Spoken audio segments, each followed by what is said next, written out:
This is the Automotive Repair Podcast Network. Welcome, everyone, to yet another episode of Diagnosing the Aftermarket A to Z. I'm Matt Fonzel, and bad line, Ted. Ted, if you don't straighten out that line, you're going to dump all over Al. Good line, Ted. That and more after a word from our sponsors, Pico Technology and Autel.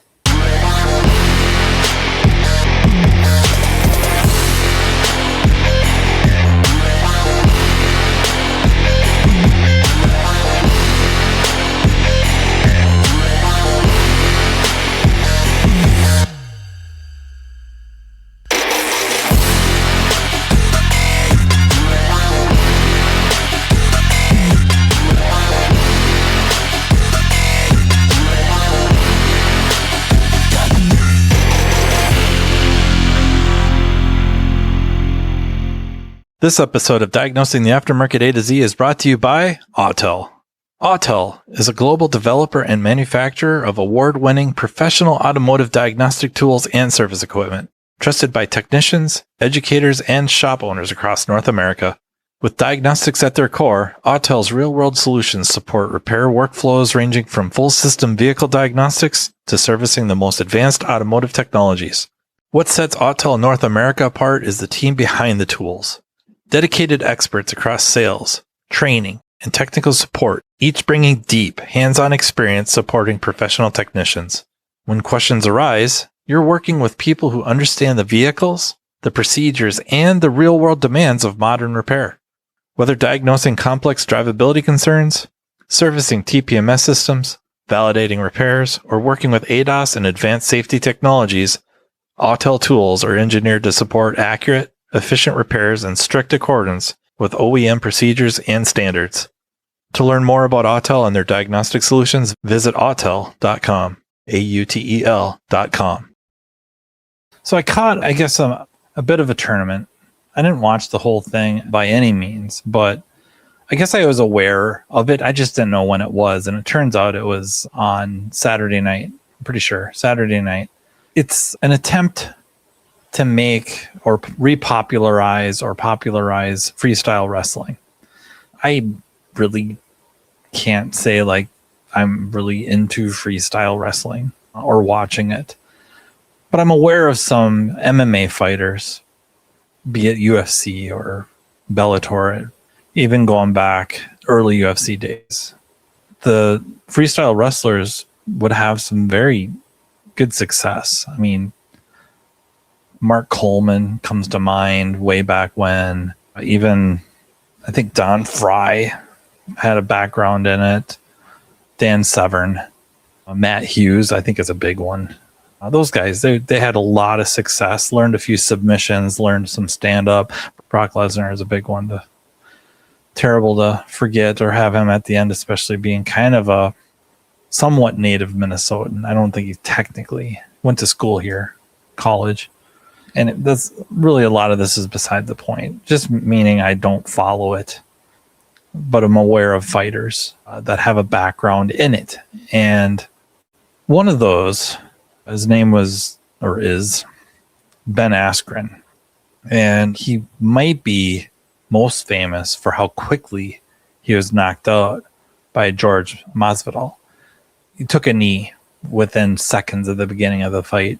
They really ran towards the center of the octagon, and George jumped up with a flying knee, and Ben dove for maybe a double leg and laid out. And that might be what he's fairly famous for. I mean, he was a winner. He won titles, not just in freestyle wrestling, but I think I'm pretty sure it was Bellator. And then he came over to UFC and kind of won a controversial fight, and then got dominated. He got sick about a year ago or more. And if I understand correctly, and the data is accurate, that he had pneumonia that triggered or resulted in, or maybe a repercussion of his immune system. He got a staph infection inside, like in his lungs. it was all sorts of bad. He went from being he was a fighter, right? He was in really, really good shape and really just withered to almost nothing. He needed a double lung transplant. And according to him, and depending on what they mean by this, while waiting, he had died a few times.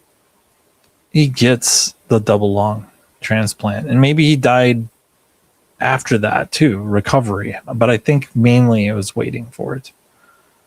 I guess it was amazing to live, right? To survive, to work through that, issues with his insurance, health insurance, which could be quite the rant about all of that.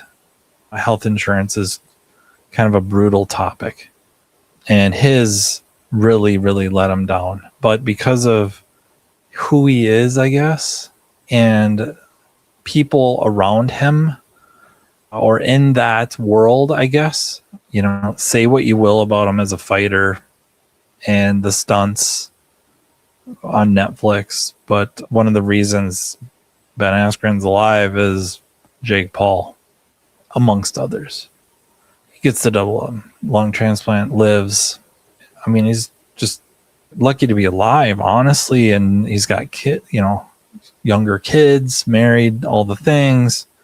He decides that he's not just going to be content living, and starts working out, trying to get back on the mat, wants to get back on the mat. And that's what he did Saturday. It could have been Friday night, but I'm almost positive it was Saturday. Competitively. I don't know. I watched the match. I'm not sure. The guy fighting him, or wrestling him, if you will. And again, this is freestyle wrestling. It's not professional wrestling. There's no ropes or anything like that. It's looks fairly legit, but I do wonder if you're in that position with somebody that you very much respect just for what he accomplished as a freestyle wrestler and in the octagon, and then now here he is, lucky to be alive, lucky to be on that mat competing at that level. You're kind of damned if you do, damned if you don't. You know what I mean? Like, if the guy beats him handily, he beat somebody that was essentially dead a year ago. If he loses to somebody that was dead a year ago and like was 100 pounds lighter. It's just withered away. And what do you do with that? And then do I try to make it look legit, but let him look good for a round or two and then really exert myself so I win? Is that guy, is that what he does? Like, try to make him look pretty good for a round or two and then make sure you get the win, eke out the win? Or is it more honorable to just go in and give it all you got? And if you end up mopping the mat with him, then that's what happened. I mean, he's in there. That's what he signed up for. And I got to level with you. I think I would wrestle with that. No pun intended. But it's true. I would really struggle with that. I don't know if the win is so important to me, but I don't want it to be an illegitimate loss. But can I honor him by letting him look good for a round or two and then, do what I need to do to win? Or is that really dishonorable? I don't mean just dishonorable to the crowd too, but also is that disrespectful to Ben Askren, where however he performs is how he's going to perform. He's going to do his best with what he's got. And in this case, experience may help a little bit, but what can his body take? What can his stamina afford him to do? Strength, even. Like, how much strength could he get back in such a short amount of time? I would honestly struggle with that. But the competitor, Muhammad, was extraordinarily respectful. I think before the match, there wasn't a lot of smack talk like some of the other matches. And during the match, it looked like they were both trying and working. But also, like I said, just a heavy amount of respect. And then afterwards, when he did win, celebration. Not that he was lamenting it. I didn't get that, but the focus was on Ben to be able to do that. And even mentioning during training how inspiring it was, like when he's training and hitting the wall and thinking about giving up. And I don't mean like giving up on the fight or giving up on training, but just taking a break, letting off, lowering the exertion levels, coasting, and thinking about what Ben Askren had to do just to be on that mat and being inspired to just keep at it. And I guess that's kind of a long-winded way to get to the subject of this episode of inspiration. Again, normally I don't like giving away movie quotes. It's not the point. Or whatever I'm quoting, music, song lyrics, or TV shows, or whatnot. But the movie quote comes from a movie called Always.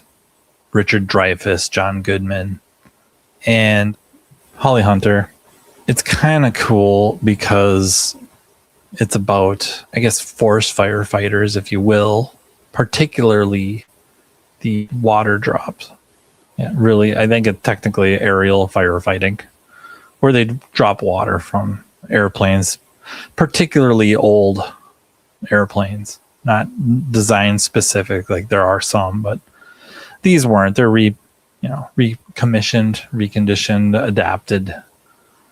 I guess I have a little bit of a somewhat non-direct link to the movie in that my uncle would be my dad's sister husband, worked for the forest fire service up there, forestry service, and particularly Libby, Montana, which is about as far northwest of Montana as you can get.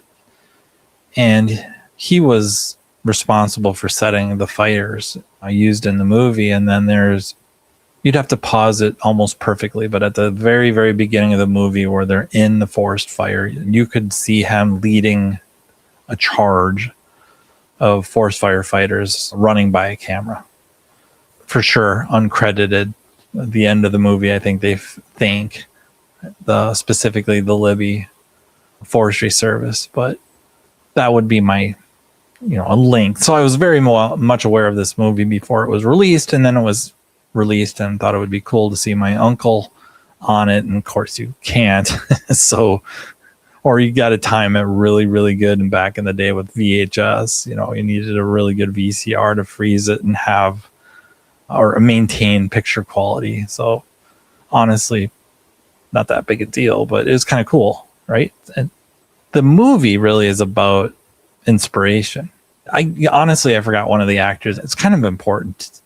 Not that I'm just such a fan, but really it was her last role, Audrey Hepburn. And the reason I bring that up is I think I did an episode quite a while back, on, of all things, My Fair Lady, of which she was a star. She was Eliza Doolittle. So I don't know, maybe some circular stuff going on there, but the movie's really about inspiration. The main character dies and comes back however long later as a ghost, as an angel, as something, and uses inspiration to help, in particular, a new love interest for his ex-girlfriend or widowed girlfriend, I suppose, and wrestling with that. And then, like most movies, sorry if you've never seen it and I give away the end, he figures it out, helps her multiple ways, helps the new love interest, Ted. I guess it's just really the power of inspiration. In this case, in the movie's case, it's, they can't see you, but whispering in their ear and helping make the right decisions or do the right things or do what you need to do. And with Ben Askren, what an inspirational story. And we have so many inspirational stories around us, and we don't necessarily need them like that. They don't have to be that, big. We have them of all sorts, all levels, from very personal to shop wide. But yeah, honestly, like shops that Tanner Brandt helped in his area get back on their feet after storm damage. There's just so many inspirational stories, even just a shop that's struggling and turns it around. I mean, that's inspirational. And I guess that's what I mean is there's so much inspiration around us, and it could be in the form of movies and music, the arts, if you will, stories of others, but also just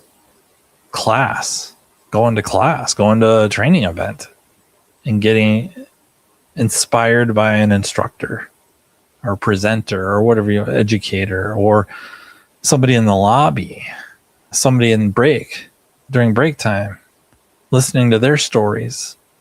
You can leave inspired. It might be inspired to persevere. It might be inspired to go to another class. It might be inspired to buy a piece of equipment. It might be inspired to make some big change or some series of small changes, or a small change that has big effects at the shop. We're just surrounded by inspiration.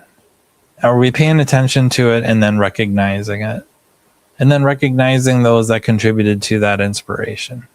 And yeah, I mean just the topic itself just floods my brain with, or my memories with, so many different inspiring tales, be it directly related to our industry or not. Adam Gashie's daughter, Stormy, when she was born and very small, was going to need a heart surgery for which they couldn't afford. And I don't know if it was a similar issue with health insurance or not, but Eric Ziegler, very involved, and others, but Eric spearheaded a lot and showed just what this profession, as much as we do talk smack about each other, I don't know, maybe not so much at the local level. I mean, that's a lot of smack talk I'm talking about. That's negative, but at the level we're talking about, people that are kind of tapped into the matrix, if you will, via social media or professional forums or whatever, that could get involved and really help. And they did, and how inspiring that is, how comforting that is. And there's so many stories like that. Donations. Are we awake for this? Are we aware? Are we looking for it a little bit? And are we thinking in those terms? Meaning back to like the training events or the expos or not even the events, just class. Like if you have whatever entity that puts on monthly courses at night, sending people, yeah, we want them to learn how to do things. Absolutely. Yeah, we want them to keep expanding their skill sets or deepening their skill sets or preparing for the next thing. But how about also to be inspired, to come back and re-energized? I mean, I think that is a big, big thing with going to training, be it online, in person. In person is a little easier to mingle with other attendees and more opportunities to be inspired. But by the instructors, being inspired by watching what they do and thinking to yourself, like, I think I could do that. Or this piece of equipment could make a huge difference. Or a piece of equipment we already had and never thought about using a certain way. Sure, that's just what education is, but also just inspired. It inspires you to start thinking outside the box. It inspires you to remember to use that. If it's tucked away somewhere, pulling that out, setting it on your toolbox so that you remember to use it. Yeah, I think inspiration is a very powerful, powerful tool that we can use intentionally, not wait for it, that we can go looking for it and put ourselves in positions to be exposed to it and receive it. And then honestly, unwittingly, maybe even inspire someone else. So that is where I will leave you on that disappointment. Yeah. I really, really appreciate you guys listening and watching. Thank you so much for the messages and emails. This Mount Rushmore thing might be popular. I don't know. I get a kick out of doing them. So if you like them, please let me know. If you're watching this on YouTube, please don't forget to give the video a like and subscribe so you get alerted for new episodes. That stuff really does help. And I again can't thank you enough for listening. Thank you so very much to our sponsors, Pico Technology and Autel, and a big thank you to the Automotive Repair Podcast Network. And until next time, take care. You've been listening to Diagnosing the Aftermarket A to Z with Matt Fonslow on the Automotive Repair Podcast Network. Download our exclusive podcast app at automotiverepairpodcastnetwork.com because the best conversations in the industry start here. Want Matt to cover a specific topic? Check the show notes for his email. Your input matters.